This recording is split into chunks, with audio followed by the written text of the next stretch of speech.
বাংলাদেশের মানুষ শান্তি চায়, শান্তিতে বসবাস করতে চায়। একজন কৃষক শান্তিতে তার কৃষি কাজ করতে চায়, সে কোনো প্রকার অশান্তি চায় না। একজন ছাত্র শান্তিতে তার স্বপ্ন দেখতে চায়, একজন ছাত্র শান্তিতে পড়ালেখা করে তার স্বপ্নকে বাস্তবায়ন করতে চায়। একজন শ্রমিক শান্তিতে তার শ্রম বিক্রি করতে চায়, সে কোনো প্রকার অন্যায় দুর্নীতি চায় না। একজন ব্যবসায়ী শান্তিতে ব্যবসা করতে চায়। সাধারণ একজন ধর্মীয় মানুষ শান্তিতে তার ধর্ম পালন করতে চায়, সে কোনো প্রকার অন্যায় দুর্নীতি চায় না। সে কোনো প্রকার বাধা বিঘ্নতা ছাড়াই সে তার ধর্মকে পালন করতে চায়, তার ধর্মকে উপভোগ করতে চায়। বাংলাদেশের সাধারণ মানুষ শান্তিতে তাদের জীবনকে অতিবাহিত করতে চায়, কিন্তু আমাদের দেশের সাধারণ মানুষের এই চাওয়াকে কিছু রাজনৈতিক দল অস্বাভাবিক করে রেখেছে। রাজনৈতিক দলগুলোর নেতারা চায় এদেশের মানুষ যেন অশান্তিতে বসবাস করে। রাজনৈতিক নেতাগুলো চায় এদেশে অশান্তি তৈরি হোক, এদেশের সমস্ত মানুষ অন্যায় আর দুর্নীতির মধ্যে বসবাস করুক। রাজনৈতিক নেতাগুলো চায় এই দেশে যেন কখনোই শান্তি ফিরে না আসে। আসলে আমরা সকলেই শান্তি চাই, কিন্তু দেশের রাজনৈতিক যে নেতাগুলো আছে, রাজনৈতিক যে দলগুলো আছে, তারা কেমন যেন আমাদের এই শান্তিকে ছিনিয়ে নিতে চায়। তাই তো আমি বলতে চাই, যদি আমাদের এই দেশে একনায়কতন্ত্র শাসন থাকতো অথবা রাজতন্ত্র থাকতো, তাহলে আমাদের এই শান্তি কিছুটা হলেও বজায় থাকতো। কিভাবে বজায় থাকতো, আজ সে বিষয় নিয়েই আলোচনা করব। যদি আমাদের দেশে একনায়কতন্ত্র অথবা রাজতন্ত্র চালু থাকতো, তাহলে আমাদের দেশে এত এত রাজনৈতিক দল তৈরি হতো না। আর যখন এত এত রাজনৈতিক দল থাকতো না, তখন আমাদের ঘরে ঘরে কোনো পার্টি নেতা তৈরি হতো না। কোনো চাঁদাবাজ, দখলদার, দুর্নীতিবাজ, ধর্ষক, হত্যাকারী, রাহাজানিকারী, উচ্ছৃঙ্খল কোনো জাতি আমাদের মধ্যে তৈরি হওয়ার সাহস পেত না। কারণ তারা যখন উচ্ছৃঙ্খল হতে যেত, তখনই একনায়কতন্ত্রের যে রাজা রয়েছে তিনি তখনই তাকে দাবিয়ে রাখতেন, তখনই তার মাথাকে গুজে দিতেন জমিনের মধ্যে। তাহলে আমাদের দেশে কেউই শান্তি নিয়ে এই ছিনিমিনি খেলতে পারতো না। যদি আমাদের দেশে একনায়কতন্ত্র অথবা রাজতন্ত্র চালু থাকতো, তাহলে আমাদের দেশে এত এত রাজনৈতিক দল তৈরি হতো না। এত এত রাজনৈতিক দল যখন তৈরি হতো না, তখন স্বাভাবিকভাবেই এত এত পাতি নেতা তৈরি হতো না, এত এত চাঁদাবাজ, দুর্নীতিবাজ, অত্যাচারী, জালেম তৈরি হতো না। সমস্ত মানুষ থাকতো শান্ত এবং স্বাভাবিক, কারণ তারা ভয় থাকতো যদি আমি উচ্ছৃঙ্খল হয়ে উঠি তাহলে এই রাজা আমাকে শেষ করে ফেলবে।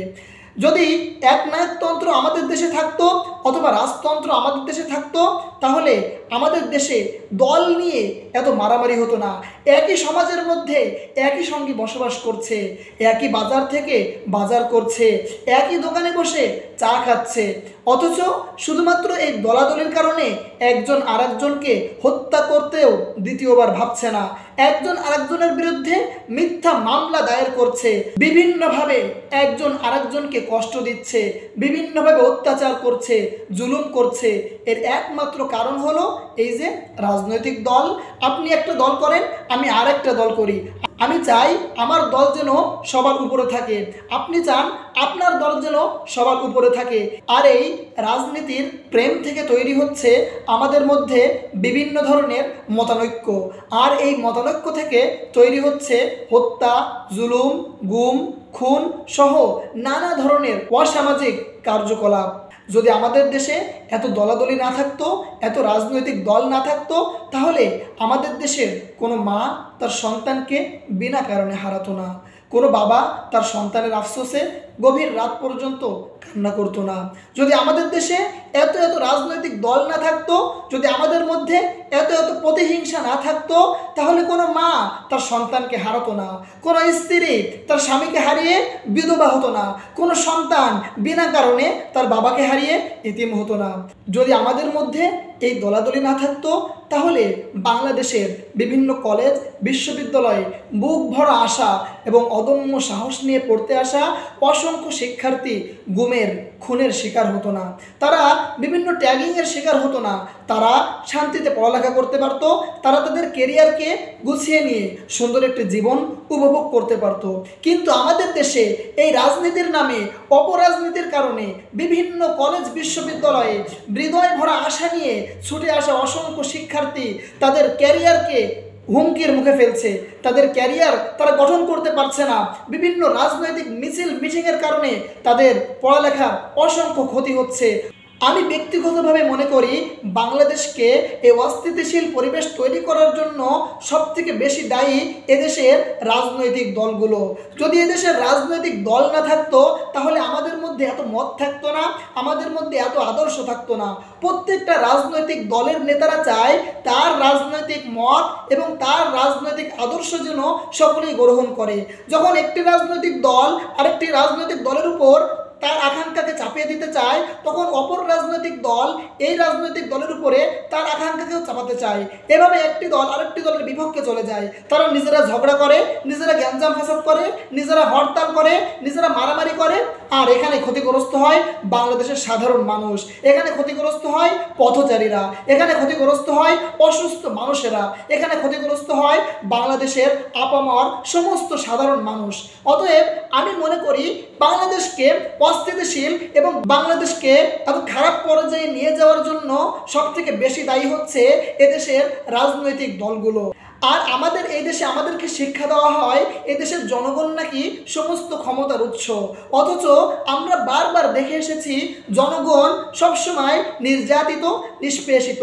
যেই ক্ষমতায় আসতে চায় সে ক্ষমতায় আসার আগে বলে জনতাই সমস্ত ক্ষমতার উৎস, জনগণ যেটা বলবে সেটাই হবে। অথচ মানুষ ক্ষমতায় আসার পরে, নেতারা ক্ষমতায় আসার পরে, ক্ষমতায় চেয়ার পাওয়ার পরে সে জনগণের উপর তারা শুরু করে অন্যায়, অত্যাচার, জুলুম, নির্যাতন, চাঁদাবাজি সহ অসংখ্য অসংখ্য অন্যায়। যদি এদেশের জনগণই হতো সমস্ত ক্ষমতার উৎস, তাহলে কেন আজ জনগণের জন্য সুশিক্ষার ব্যবস্থা নাই? কেন আজ আমাদের শিক্ষাঙ্গনে কোনো আদর্শ শিক্ষা নাই? যে শিক্ষা আছে সে শিক্ষা আমাদের কোনো কাজেই আসে না। বাংলাদেশ একটি 90% মুসলিম দেশ, অথচ আমাদের বাংলাদেশে অসংখ্য শিক্ষা প্রতিষ্ঠান রয়েছে যেখানে ধর্মীয় কোনো শিক্ষাই দেওয়া হয় না। এই 90% মুসলমানের দেশে 90% মুসলিমের সন্তান যেখানে লেখাপড়া করে সেখানে তারা বিন্দুমাত্র ধর্মীয় শিক্ষা পায় না। যখন তারা কলেজ ভার্সিটির লেখাপড়া শেষ করে আসে তখন তারা শুদ্ধ করে সূরা ফাতিহাটাও পড়তে পারে না। তাদের অবস্থা এতটাই খারাপ হয় যে একজন বিধর্মী এবং একজন মুসলিমকে যদি পাশাপাশি দাঁড় করে দিয়ে তাদের দুইজনকে ইসলামিক বিষয়ে প্রশ্ন করা হয় অথবা ধর্মীয় বিষয়ে প্রশ্ন করা হয়, তাহলে তারা দুইজনই হা করে বসে থাকবে। অর্থাৎ তাদেরকে ধর্মীয় কোনো শিক্ষাই দেওয়া হয়নি। তাহলে আমাদের এই শিক্ষাকে কেন পঙ্গু করে দেওয়া হয়েছে? অথচ আমরা পড়েছি কোনো জাতিকে যদি ধ্বংস করতে চাও তাহলে সেই জাতির শিক্ষাকে ধ্বংস করে দাও। একটি জাতির মেরুদণ্ড হলো সেই জাতির শিক্ষা ব্যবস্থা। আজ আমাদের এই মেরুদণ্ডকে দুর্বল করে দেওয়া হয়েছে, আমাদের এই মেরুদণ্ডকে ভেঙে দেওয়া হয়েছে। তাই তো আমরা দেখছি বছরের পর বছর বিশ্ববিদ্যালয়ে পড়ালেখা করার পরেও, বিভিন্ন কলেজে পড়ালেখা করার পরেও আমাদের দেশ থেকে কোনো বিজ্ঞানী তৈরি হচ্ছে না, ভালো মানের কোনো ইঞ্জিনিয়ার তৈরি হচ্ছে না, ভালো মানের কোনো প্রযুক্তিবিদ তৈরি হচ্ছে না, আমাদের এই দেশ থেকে কোনো ভালো মানের শিক্ষাবিদ তৈরি হচ্ছে না। এর কারণ কি? এর মূল কারণ হলো আমাদের শিক্ষা ব্যবস্থাকে ভেঙে দেওয়া হয়েছে।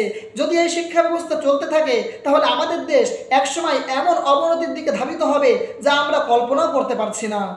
যদি আমরা চিকিৎসা খাতের দিকে তাকাই তাহলে দেখতে পাই সেখানে চিকিৎসার নামে চলছে চরম দুর্নীতি, চরম অরাজকতা। আমাদের দেশের সরকারি যে চিকিৎসা কেন্দ্রগুলো রয়েছে সেগুলো যদি আপনারা কেউ ভিজিট করেন তাহলে দেখতে পারবেন কি একটা অবস্থা, কি নোংরা অবস্থা, কি পরিমাণ দায়িত্বহীনতা। ডাক্তারদের কোনো গরজ নাই, নার্সদের কোনো ইচ্ছা নাই, রোগী মারা যাচ্ছে অথচ ভালো কোনো চিকিৎসার কোনো মাধ্যম নাই, কোনো পদ্ধতি নাই, কারেন্ট নাই, সিট নাই, ভালো বিছানা নাই, ওষুধের ব্যবস্থা নাই, নিয়মিত ডাক্তার আসছে না, ডাক্তার সুন্দর করে রোগী দেখছে না, রোগী আসছে, রোগী তার রোগ বলার আগেই ডাক্তারের প্রেসক্রিপশন লেখা হয়ে যাচ্ছে। এই হচ্ছে আমাদের চিকিৎসা ব্যবস্থা। অথচ আমাদের দেশের যে সমস্ত নেতারা উঁচু চেয়ারে বসে আছে তারা তাদের চিকিৎসার জন্য ঠিকই বিদেশ চলে যাচ্ছে, কিন্তু দেশের জনগণের যে কি অবস্থা হচ্ছে এটা তারা কখনোই চিন্তা করছে না। অথচ তারা এবার বলছে এদেশের মূল শক্তি নাকি জনগণ। কেউ এই সিন্ডিকেটের বিরুদ্ধে কথা বলতে গেলে তাদের বিরুদ্ধে আসছে মামলা, তাদের উপরে করা হচ্ছে হামলা। এই যে দুর্নীতি, এই দুর্নীতির পিছনে আসলে কে দায়ী? এই দুর্নীতির পিছনে তো দায়ী আমাদের দেশের রাজনৈতিক দলগুলো। এই রাজনৈতিক দলের সাপোর্টে থেকে তারা এই দুর্নীতিগুলো করতে পারছে, যার দুর্ভোগ ভোগ করছে আমাদের দেশের সাধারণ মানুষ। আমাদের এই দেশের জনগণের উপরে যখনই কোনো শাসক এসেছে, সেই আমাদের উপর জুলুম করেছে। প্রথমে হয়তো সে নরম নরম কথা বলে আমাদের ঘাড়ে চেপে বসেছে, এরপরেই আমাদের উপর জুলুম করা শুরু করেছে। সেই ইংরেজ আমল থেকে আমাদের উপর জুলুম করে আসা হচ্ছে। ইংরেজ আমলে আমাদের নিজেদের জমিনে আমরাই চাষ করতাম, কিন্তু ইংরেজরা আমাদের জমিন থেকে ফলানো ফসল তারা তাদের দেশে নিয়ে যেত এবং আমাদের উপর তারা চড়াও হতো এবং আমাদেরকে বিভিন্নভাবে তারা নির্যাতন করত। এরপরে আসলো জমিদাররা। জমিদাররা এসে সাধারণ মানুষের উপরে, এদেশের সাধারণ মানুষের উপরে তারা অনেক অত্যাচার, অনেক জুলুম শুরু করেছিল। এরপরে এসেছিল পাকিস্তানি আমল। পাকিস্তানি আমলে এসেও এদেশের সাধারণ মানুষের উপর তারা চরম নির্যাতন করেছিল। এদেশের মানুষের যোগ্যতা থাকার পরেও তাদেরকে সঠিক স্থানে তারা বসাতো না, তাদেরকে সঠিক কাজ তারা দিত না, বরং তাদের উপর তারা চালাতো অমানবিক নির্যাতন।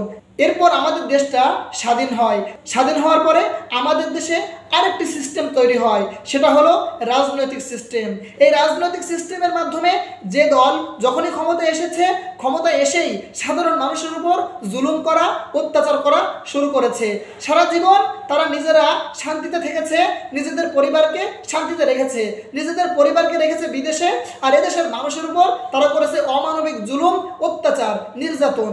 এবং এদেশের মানুষের কাছ থেকে বিভিন্ন সম্পদ হাতিয়ে নিয়ে তারা সেই সম্পদগুলো বিদেশে ট্রান্সফার করেছে, তারা সেই সম্পদগুলো বিদেশে পাচার করেছে, যাতে করে তাদের পরিবার বিদেশে শান্তিতে থাকতে পারে আর এই দেশের মানুষ দুঃখে কষ্টে মরতে পারে।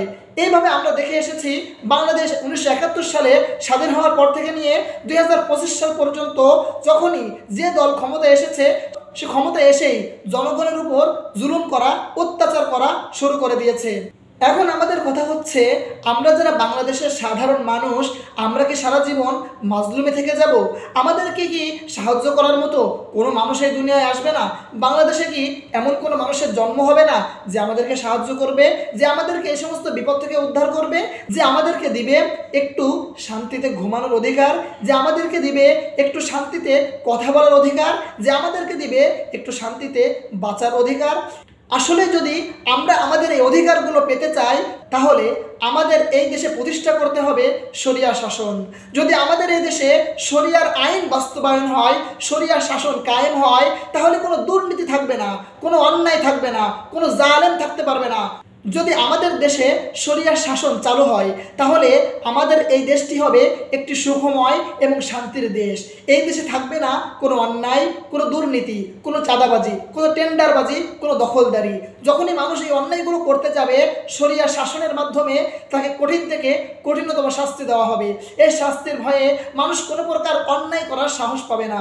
যখনই কোনো জালেম জুলুম করা শুরু করবে, শরিয়া শাসন অনুযায়ী উপযুক্ত শাস্তি দেওয়া হবে। আর যখনই আমাদের দেশে শরিয়া শাসন বাস্তবায়ন হবে, তখনই আমাদের এই দেশটি হয়ে যাবে একটি সুখময়, একটি শান্তিময় দেশ। এজন্য চাই আমাদের একজন দেশ দরদি নেতা।